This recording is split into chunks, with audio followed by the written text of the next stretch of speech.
Welcome to the Innovation Squadcast. If you are looking for a podcast about instructional strategies enhanced by technology, you came to the right place. In our conversations, we will talk with tech experts, share ideas and strategies to help you build your toolbox with tools that you can use in your class immediately. Welcome to the Innovation Squadcast. Today we are talking Dash Q and robotics in the classroom. Using robotics in the classroom can feel overwhelming and difficult. I got my robotics gurus here with me to go over some different ways that we can align these to your standards. And in today's episode, we hope to erase the fear of using robots in the classroom, show how robots can enhance learning, and guide you on how to get support for introducing them. But before we get into it, pause for this week's quick tech tip.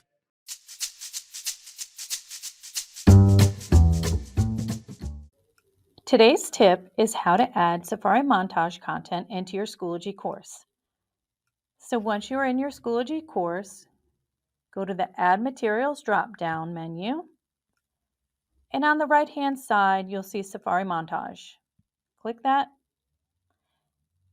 and now you're brought to the search page. So I'm going to search for the topic.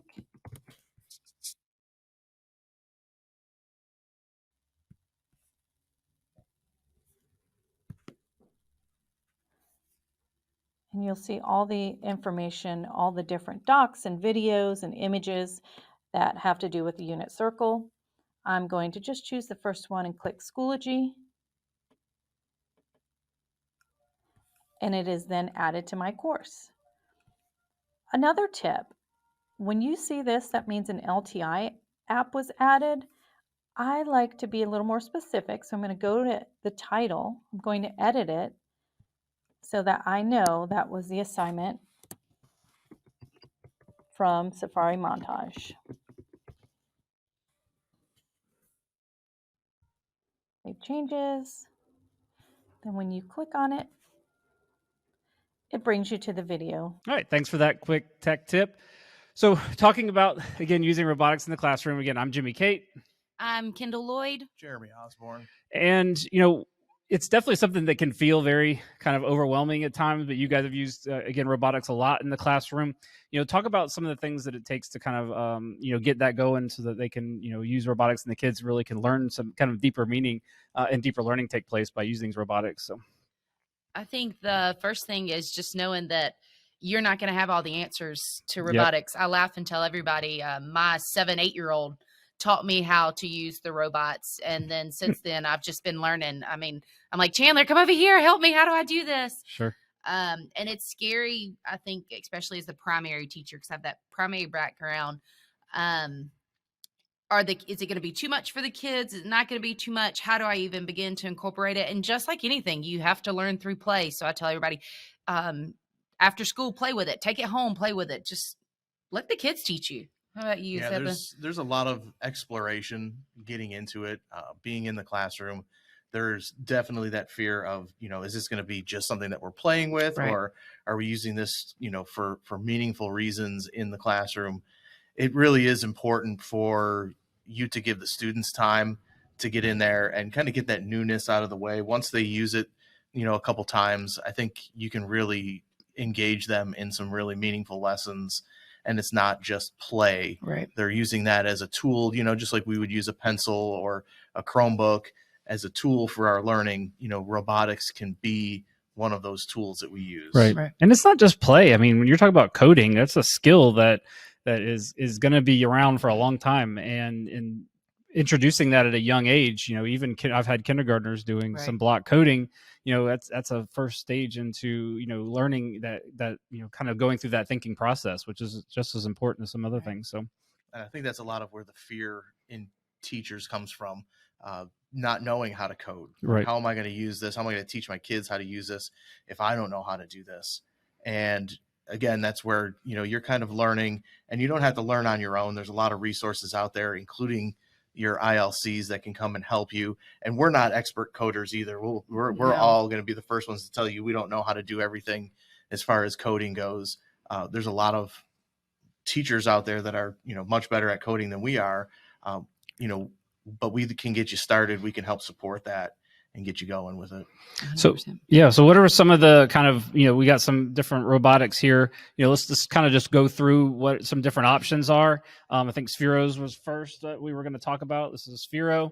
Kind of go through where this can, used in the classroom, and things that you guys have used it for. So Yeah, go ahead. You're the All Sphero right. expert. So I enjoy the Sphero, especially the bigger, the Sphero Spark Plus. Believe it or not, it's actually waterproof. I have painted with the art teacher. They did primary colors and mixing them together and all those things, and that was super fun.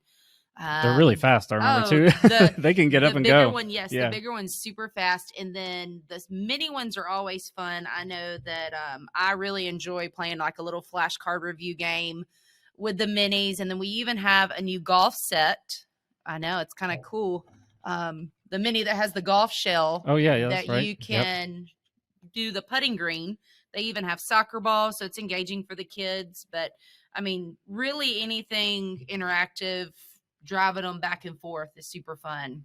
And my first experience with these, Kendall actually introduced me to the multiplication rush game Mm-hmm. Yes. that she was working with some students on. And I worked with a few teachers at a couple different schools and introduced them to that game where you just kind of take the multiplication answers to the multiplication facts and you just throw them all on the floor. Everybody gets around in a circle, and each kid has, you have a couple of the different Spheros out there. And instead of just calling out flashcards and the kids lining up and just, that repetition and drilling them, Right. You're calling out those multiplication numbers. And now they have to drive their robot to the answer, Right. which was a lot of fun. The kids get really excited about it. They don't even realize that they're practicing their multiplication Right. facts. Right. And it's just something different. It's a different way to use. So this one the in particular robot. is not coding. You're using more of the joystick, but it's so much fun watching all those little robots Yeah. bing and bang across the room. And I mean, they have a blast. You don't have to use it for multiplication. I think we did vocabulary review one day, and then I've seen it used in middle school, and they really enjoy it. Yeah. And one thing, bringing that up is when you're doing robotics in your classroom, don't expect it to be, quiet, Oh, no. a controlled environment, controlled chaos. Yeah. The kids are going to be having fun. It's going to be noisy, but rest assured that as they're having fun, as they're making that noise, they're learning valuable lessons through those robots. And then I do get a lot of questions like, well, how do they know how to do the robots? How do you prevent that chaos? Well, you're always going to have that organized chaos, but always setting those rules, those foundations to begin with. You have to let them know, listen, I would always say I have 5 rules, this, and this. And the last one, you better have fun. If you break the rule, you have to sit out for a little while. Sure. Let's be honest, none of the kids want to sit out for like Nope, 2 seconds. Not when you're talking about robotics. No. But usually if you set those rules and you stay firm on them, I haven't ran into any issues in years. So next one, Ozobots. I don't think we have any Ozobots up here right now, but most people have seen the little Ozobot, tiny little guy that can, do a lot of different types of coding. This is great for your littles because you got the colors that you can use, and they can follow the design and color it.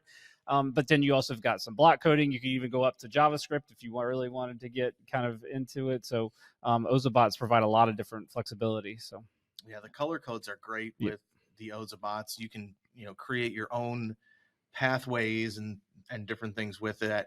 And they use different colored patterns. The Ozobots have sensors that allow them to recognize those patterns. And then, whatever pattern you put in there, it's going to do whatever it is that you told it to do. Spin around, do a tornado, turn left, turn right. So you can create different lessons that way. And then the coding is really simple. They can use their Chromebooks to do that.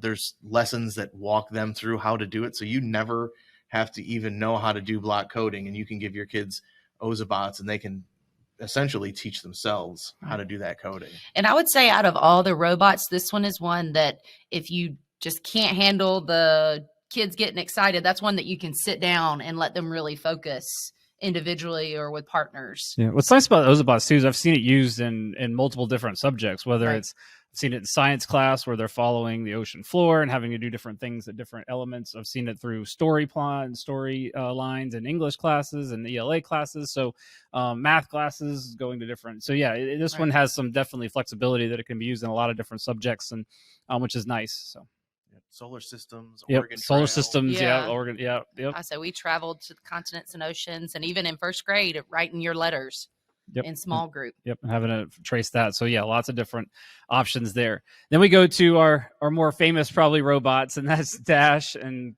Dot and Q. Dot, was really is a stationary one that kind of talks to Dash, so he doesn't come out as much as we'd like. But we've got Dashes and Qs, and those are pretty popular.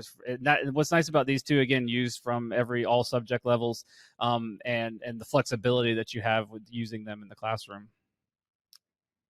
Yeah, you have the Chromebook accessibility where every student can get on that website and they can code using the Dash robots and the Q robots.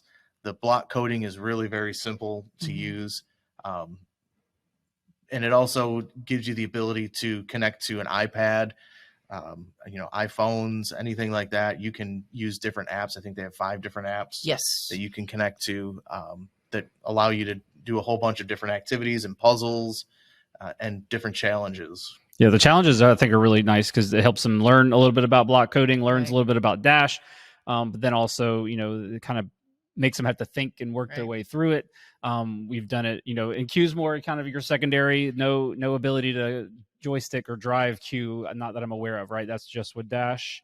No, it does have a It does joystick. have it, You can and drive Q. Yeah, same thing. That one's too sassy. Yeah, he's a little sassy. So that's with the iPad as well, though, with Q. It is. Okay, yeah. So only iPad is driving, and then your Chromebooks are going to use for your block coding, and then Q you can actually JavaScript code as well, if you wanted to teach that as And so but I've seen it just again giving it to high schoolers and just give them a challenge of can you get in between this desk and go around that and to the door and back, and and they really get into that kind of competitive spirit of trying to get it to do that. Even just we bring dash mats out and have a little zigzag pattern. Obstacles. Yeah, that challenges those kids to think their way through that coding, which is really nice. So it's a good way to retell, even with the Dash and the Q, retelling your knowledge. Like, what have you learned? You can code them to go. I just think off the top of my head, the solar system. We coded to go through the solar system, stopping at each planet, giving us a detail, a good quick check, and it gets that design thinking and creative skills out of the students. It can enhance your review games. We've seen it with, letting Dash, he's got the launcher over here, I love the launchers. Yeah, doing a little let him, if the kid gets the question right, he gets to come up and get Dash to shoot it, the ball, get extra points. Trash-get-ball, right. But technology, Dash-get-ball. That's a good one. I like that one.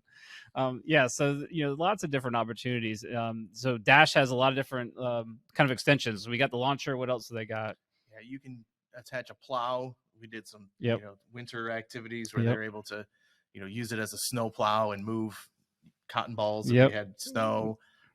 You also have the xylophone, so you can extend this into some music or even science lessons about different sounds and things like that. There's a drawing attachment that you could put on there where Dash can hold a pen and you could trace out and do different things with the pen I used for graphing on the coordinate plane.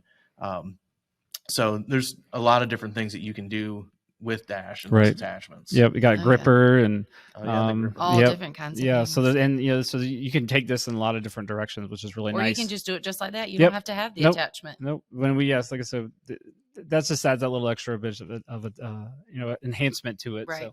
So, and he's interactive, so I think that's what makes it kid friendly, especially with the kindergartners. You're like, oh, he talks to me. He says, he talks back and can make sounds. He makes animal sounds. And the if kids you clap like that. at him, he can talk and yell or changing colors. Yes. Yep. There's a lot you can do with Dash that really gets kids excited about it. Every time I've worked with even like kindergartners, they absolutely love doing that. And you can block code and start getting that introduction to it, which is absolutely important. So what other robotic options are there out there, that we can bring to them or they can go find?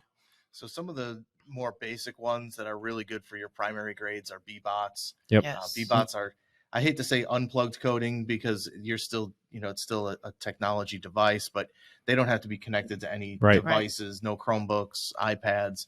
I've seen those in a lot of different schools. Really as well. good activities that you can use the B-bots, and Qblets are another one that you can use that are really easy to put together. And then you can get into some of the robotics where the students are actually building things. And we see more of these in like our after school clubs and stuff with the Vex and Lego robotics. Yeah, those are something that's growing, and I got the first time actually to see like what those kids are working on in those after school programs. I mean, the amount of kind of critical thinking and logic and the puzzles that they're solving. I mean, I was really impressed with what was going on there, and like to see that grow, because those are some really great work and life skills that you're getting by working with robotics and working with robotics teams. So sure, and we've got 2 special robots that we have available on our truck. If you want to talk about a little bit about those. I'll let you go for it. Look, I have the primary ones. These are way above my so these head. go into a little more secondary, especially when we talk about robotic arms. We've used it up. The lowest 3rd grade, and it takes a little bit more time, but you get to like the 5th, 6th grade, they really get a good grasp of robotic arms.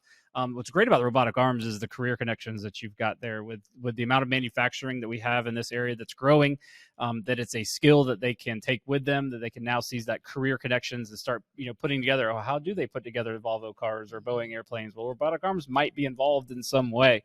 And it's a really great kind of challenge for them to be able to do that. I know that every time we've had kids do it, they really get excited about being able to work with robotic arms. So, I was actually talking to my husband the other day, and he was filling out a job application and talking about the codes that he worked with. I was like, oh, wait, we know how to code. He goes, yeah, they're M codes. I was like, I know what you're talking about. Right. So it really is a real world connection. Like it's a different robot, but he's like, oh yeah, I just plug it in. Yeah, and there's a lot of different ways that you can code those robotic arms. Right. We use typically a lot of the teach and play back, where we're teaching the robot to do something and then, play that back, and it'll repeat what we did. That repetitive acts of doing the same thing over and over again. And I love that the kids can be in competition with it. Like who can solve the puzzle the fastest. Yep. The other one that we have, we only have one, is our Now robot named Berkeley. And he comes out to the schools and does some different coding things.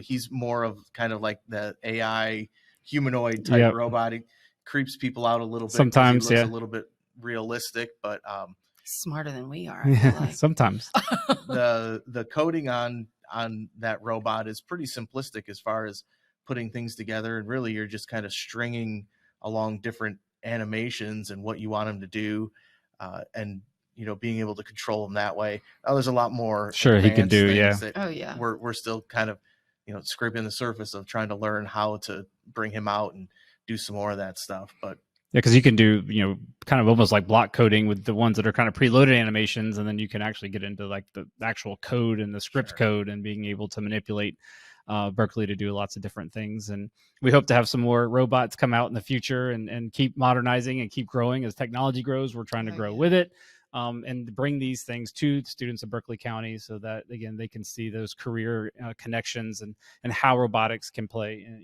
if there's something they're passionate about, there's jobs out there that can go along with them. So, and then I also heard that on our oh my goodness, the February 17th day, the PD day, we're going to have some robotic lessons, how to incorporate it into there. Maybe a surprise robot. Yeah. Be on the lookout. I know that we're hosting a couple of sessions for those. If you're interested, I know that I'm doing a primary one, and you're doing one that can be for everything, transfer into all grades. So that would be all, a perfect all place grades, all subjects, yeah, media, guidance. Anybody could use what we're doing there for. So that would be a perfect chance to come out and take a look. One of the great things about all of these robots is that you can go online and you can find resources for them. You can find lesson plans. I was just looking at Ozobots today, and I was able to pull up some lesson plans based off of what teachers were teaching in the classroom. So the websites are really easy to navigate and easy to find those things. And they're all linked to our show notes. Our show notes are found in the description window. If you go to the BCSD IT Connection Schoology page, we have a podcasting section that has the video, has the show notes, and has also the audio version all right there for you. So that's another place to be able to access the podcast as well and find the show notes that has all of these resources out there. And you can check out the tip of the week there as well. So lots of different things inside the show notes. And then we also have, again, the ability to get PD through the podcast. For every 2 that you listen to, make sure that you fill out the Google form that's found inside of Unified Talent. So you just go to Unified Talent, register, and there's a link to that right in the show notes as well, that again found in the description window. So Yeah, and if you're still scared and don't want to try, reach out to us. Reach out to us. your Yep. Absolutely. ILCs. Let us know, and we can come out and we can co-teach a lesson with you. Yeah. That's one of the the more fun things of our job is So being we'll able teach go you how into to the play. classroom Yep. and working with the robotics. We really enjoy doing that stuff. Yes. Yeah, absolutely. So definitely reach out to us, and we'll be excited to bring these things out and have a great, wonderful experience for your kids. Absolutely. All right. It's like fun. Bye.